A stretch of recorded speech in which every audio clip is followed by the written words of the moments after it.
आपका स्वागत है स्टोरी यूनिवर्स में। केंचा की बुद्धिमानी, कर्नाटक की लोक कथा। यह कहानी केंचा की बुद्धिमानी एक दिलचस्प और रोमांचक लोक कथा है जो कर्नाटक की लोक संस्कृति का अनूठा हिस्सा है। इसे संजोकर हमारे सामने पेश किया है प्रोफेसर बी वै ललितांबा ने, जो भारतीय साहित्य और लोक कथाओं के गहन अध्येता हैं। उनकी कहानियां सरल भाषा और मार्मिक घटनाओं के ताने बाने से बुनी होती हैं, जिससे श्रोता कहानी में खो जाता है। यह कहानी हमें केंचा के जीवन की ओर ले जाती है, जहां उसकी बुद्धिमानी और चालाकी उसके जीवन के उतार चढ़ाव को दिशा देती है। केंचा, एक साधारण लड़का, अपनी चतुराई और हिम्मत से कैसे विभिन्न कठिनाइयों से जूझता है, यह जानना अपने आप में रोमांचक है। क्या केंचा अपनी मां के चरित्र पर लग रहे आरोपों से बच पाएगा? क्या वह अपनी बुद्धिमानी से न्यायालय के कटघरे से बाहर निकल सकेगा? और कैसे वह अपने चालाकी से राजमहल और गांव वालों को अपनी बातों में फंसा देता है? इन सवालों के जवाब और कहानी के अप्रत्याशित मोड़ हमारे मन में एक गहरी छाप छोड़ जाते हैं।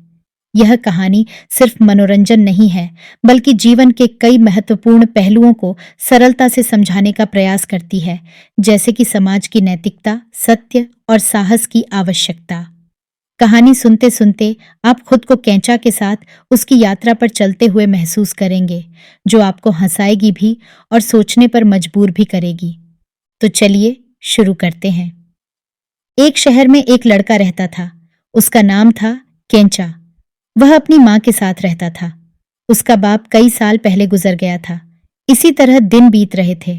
केंचा स्कूल में दाखिल होता है। लड़के समूह में स्कूल जाते रहते हैं। वे लड़के केंचा को पसंद नहीं करते, इसलिए कि केंचा उन सबसे ज्यादा बुद्धिमान था। सभी लड़के उसको देखकर जलते थे। कक्षा में मास्टर जो भी प्रश्न पूछते, केंचा उन सबका तुरंत सही जवाब देता था। मास्टर उसको शाबाशी देते रहते थे।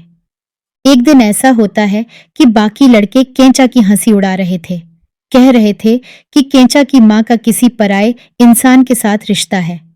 यह सुनकर केंचा को बहुत बुरा लगता है। एक दिन वह परीक्षा करने के लिए अपनी मां से झूठ बोलता है।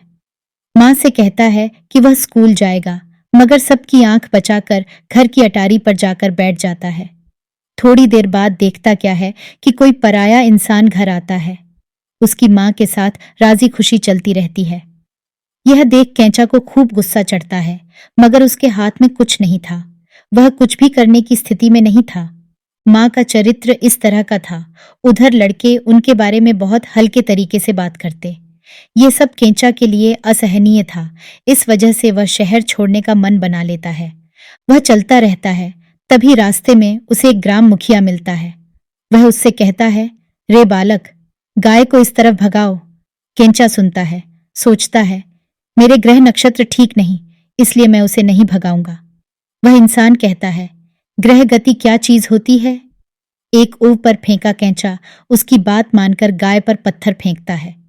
उससे गाय की टांग टूट जाती है। तब ग्राम मुखिया यह कहकर कि तुमने मेरी गाय की टांग तोड़ी है, उसे न्यायालय की तरफ खींचकर ले जाता है। आगे जाते समय वहां सड़क पर एक लड़की अपने सिर पर दही का मिट्टी का घड़ा उठाकर ले जा रही थी। केंचा का स्कूल का बैग देख उससे एक प्रश्न करती है।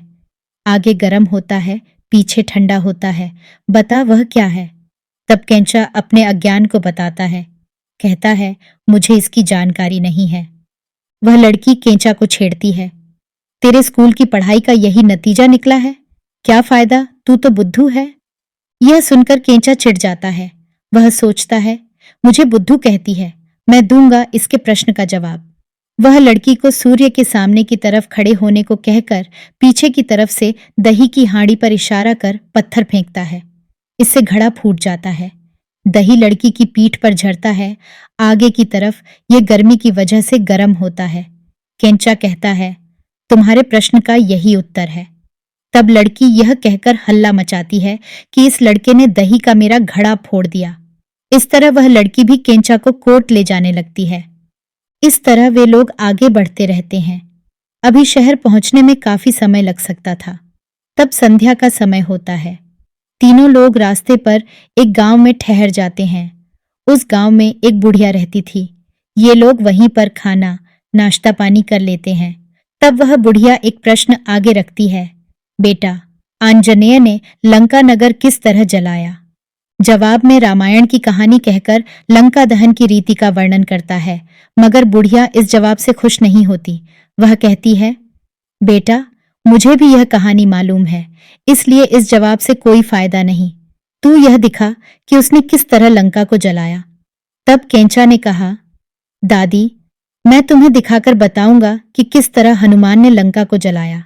एक काम करो, यहां कहीं से एक बंदर को पकड़कर ले आओ, साथ ही 3 गज कपड़ा भी लाना। बुढ़िया केंचा की बात मानकर ये सारी चीजें ला देती है।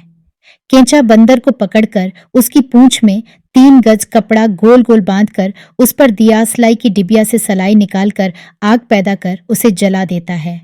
बंदर आग से घबराकर मकान के चारों तरफ भागता है। तब बुढ़िया चिल्लाकर बंदर के पीछे पीछे भागती है। ये चारों लोग घर में इस तरह भागते हैं। तब तक सुबह हो जाती है। चारों लोग तब नाश्ते के लिए चल पड़ते हैं। नाश्ता कर वे लोग पान भी खाते हैं। केंचा भी पान लेकर खाता है। उन चारों लोगों की जीभ इससे लाल रंग की हो जाती है। केंचा की जीभ लाल रंग नहीं पकड़ती। तब पान खिलाने वाली कहती है कि जिन लोगों की जीभ लाल हो चुकी है उनके चेहरे पर थूको तो तुम्हारी जीभ भी लाल रंग की हो जाएगी। तब केंचा देखता है कि पान बनाने वाली का लाल रंग है तो वह उसी के चेहरे पर ही थूकता है। तब वह भी केंचा पर क्रोधित होती है। शोर मचाकर वह भी इसे लेकर कोर्ट के लिए निकलती है। इन तरह चारों लोग और केंचा कोर्ट के रास्ते चल निकलते हैं। आते समय ही केंचा जज को अपनी 5 उंगलियों से इशारा करता है। छोटे शहरों में सामान्य रूप से एकमात्र जज होते हैं। उनके पास ज्यादा काम भी नहीं रहता। इन 5 लोगों को आते हुए अपनी खिड़की से ही देखकर 5 उंगलियों के इशारे को उसके साथ जोड़कर हिसाब लगता है कि उसे जैसे 500 रुपए मिलने वाले हैं। फिर कोर्ट शुरू होता है। उसमें से हर एक अपनी अपनी शिकायत पेश करता है। यह जानकर भी कि खुद गलत फैसला सुना रहा हूं, वह केंचा को ही निर्दोष ठहराता है। सभी निकल जाते हैं। वहां पर अंत में केंचा ही अकेला रह जाता है। जज फिर केंचा से पैसा मांगता है। केंचा कहता है उंगलियों के इशारे से मतलब उन 5 लोगों के आने की बात कर रहा था। अब जज को भी गुस्सा आ जाता है, मगर उसे भी कुछ दूसरा रास्ता नहीं सूझता। गुस्से में केंचा को वहां से निकल जाने को कहता है। केंचा तुरंत वह शहर छोड़कर मैसूर की तरफ बढ़ जाता है। मैसूर आकर राजमहल में नौकरी करने लगता है। नौकरी में केंचा को वे लोग घुड़साल भेजते हैं। वहां पर वह घोड़ों को घास खिलाना, कुल्थी पकाकर खिलाने, घोड़ों की मालिश करना आदि काम करता रहता है। दिन बीतते हैं। एक दिन रानी घुड़साल आती है। रानी वहां के कार्यवाहकों के साथ बहुत हल्की हल्की बातें करती रहती है। केंचा जब इसे देखता है तो उसे यह सोचकर क्षोभ होता है कि रानी हो या मामूली इंसान, झोंपड़ी हो या महल, हर कोई चरित्रहीन होता है। इसी तरह दिन बीतते समय एक दिन राजा प्रजा को उद्देशित कर नित्य उपदेश देता है। प्रजा के चरित्र के लिए आवश्यक सत्य चरित्र, सत्य व्यवहार आदि पर भाषण देता है। केंचा भी यह सब सुनता है। बीच में खड़े होकर वह कहता है, राजा, आप प्रजा को इतना सारा उपदेश दे रहे हैं, मैं भी सुन रहा हूं, मगर आपकी पत्नी घुड़साल में आकर छोटों के साथ इतना हल्का व्यवहार करती है, उसके लिए आप क्या कहेंगे? यह ठीक है क्या? वह इतना बोलकर बैठ जाता है। प्रजा बोलती नहीं, सभी बिल्कुल चुप हो जाते हैं, मगर राजा का पारा खूब चढ़ जाता है। वह अपने सिपाहियों को केंचा को पानी में डुबो देने का आदेश देता है। तब सिपाही केंचा को उठाकर एक बोरी में भर लेते हैं। पानी में डुबोने के लिए उसे उठाकर ले जाते हैं। मार्ग में उन सिपाहियों को एक शराब खाना दिखाई देता है। शराब के लोभ में वे सिपाही मुंहबंद उस बोरी को रास्ते में छोड़कर शराब पीने निकल जाते हैं। उसके थोड़ी देर बाद उधर से एक लड़का गुजरता है।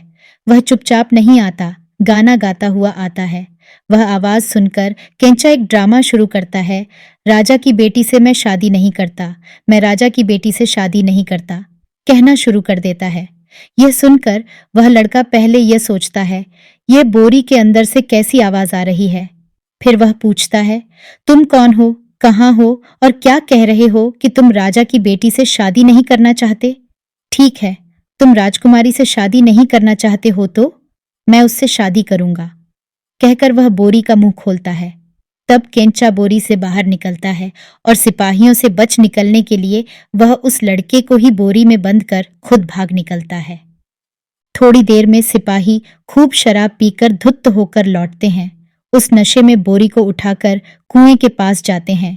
अभी उसे फेंकने वाले होते हैं, तभी वह लड़का बोरी के अंदर से, देखो रे, मैं वह नहीं, वह यहाँ नहीं, कहकर चिल्लाता है।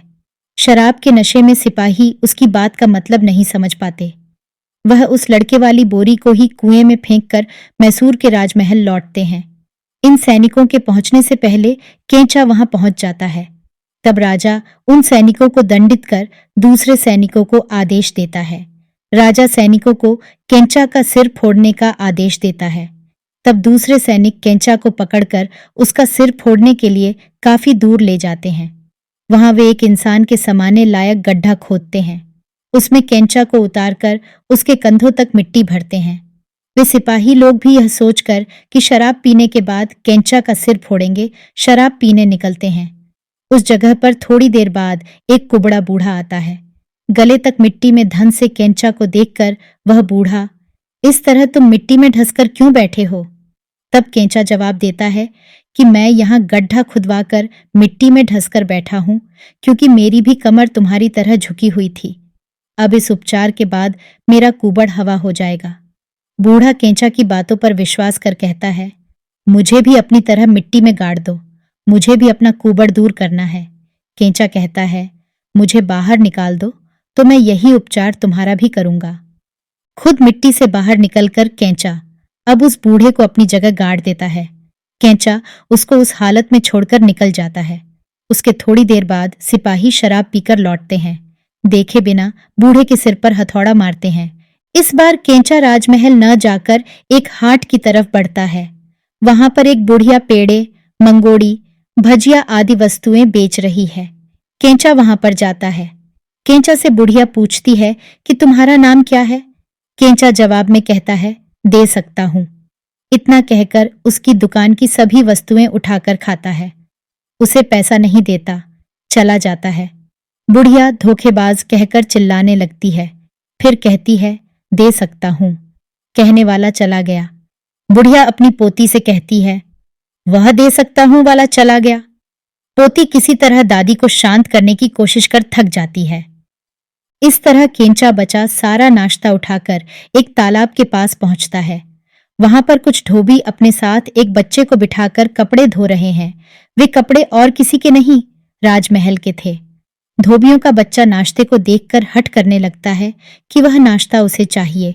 तब केंचा बच्चे को नाश्ता नहीं देता, मगर धोबियों से झूठ बोलता है।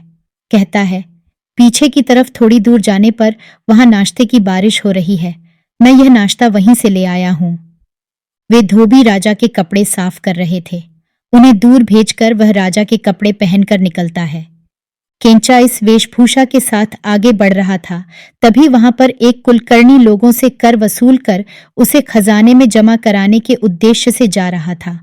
केंचा को राजसी वेशभूषा में देखकर वह केंचा को ही राजा समझकर भ्रमित हो प्रणाम करता है, झुककर बात करता है। कुलकर्णी को प्यास लगती है, पानी पीने का मन करता है। वह पानी पीने उधर गया और इधर केंचा सारे पैसे उठाकर घोड़े पर चढ़कर भागा। उसी तरह आगे बढ़ते वक्त तेज बारिश हुई। इससे जलाशय तथा नदी में बाढ़ आ गई। वह घोड़े पर चढ़कर निकल गया। तभी एक औरत अपनी बेटी को साथ लेकर घर जा रही थी। नदी पार करने की उसमें हिम्मत नहीं थी, वह सोच में डूबी थी। उसी समय केंचा का वहां पर आगमन होता है। वह औरत केंचा से नदी पार कराने की विनती करती है। वह उसे पार कराने को तैयार होता है। वह औरत केंचा से उसका नाम पूछती है। अपना नाम नहीं कहता, मगर उसका पति हूं कहता है, और मैं तुम लोगों को अलग अलग नदी पार कराऊंगा। कहकर औरत की बेटी को पहले अपने कंधों पर बिठाकर पार चला गया। औरत को वहीं छोड़ दिया। वह खूब शोर मचाती है। उसका रोना सुनकर वहां पर खूब लोग जमा हो जाते हैं। वह रोते रोते कहती है, मेरी बेटी को उसका पति ले गया है। फिर केंचा आगे एक गांव में पहुंचकर ग्राम मुखिया के घर ठहराता है। वहां अपने घोड़े की पूंछ से पैसे बांधकर सुबह होते ही देखता है, मेरा घोड़ा पैसा देता है। ग्राम मुखिया आकर देखता है। केंचा की बात को सच मानकर घोड़े से वह आकर्षित होता है। चाव होता है। वह केंचा से घोड़ा मांगता है। केंचा कहता है, इस घोड़े का दाम 10,000 रुपया है। वह आगे बढ़कर कहता है, मुखिया, आप रोज घोड़े से पैसे मत निकालना। सब पैसे आप धन बक्से में भरते जाइए, महीने में एक बार ही निकालना। कहकर मुखिया से 10,000 रुपए वसूल कर निकल जाता है। 1 महीने बाद मुखिया घोड़े के गोबर में हाथ डालकर पैसे निकालने की कोशिश करता है, मगर उसे पैसे नहीं मिलते। केंचा मुखिया के पैसे, कुलकर्णी के पैसे इकट्ठा कर शहर में एक मकान खरीदता है। उस लड़की के साथ ब्याह करके आराम से रहता है। साभार, प्रो, बी, व, ललितांबा। आशा करते हैं कि यह कहानी आपको बहुत पसंद आई होगी। ऐसी और कहानियां सुनने के लिए जुड़े रहिए हमारे चैनल स्टोरी यूनिवर्स के साथ। धन्यवाद।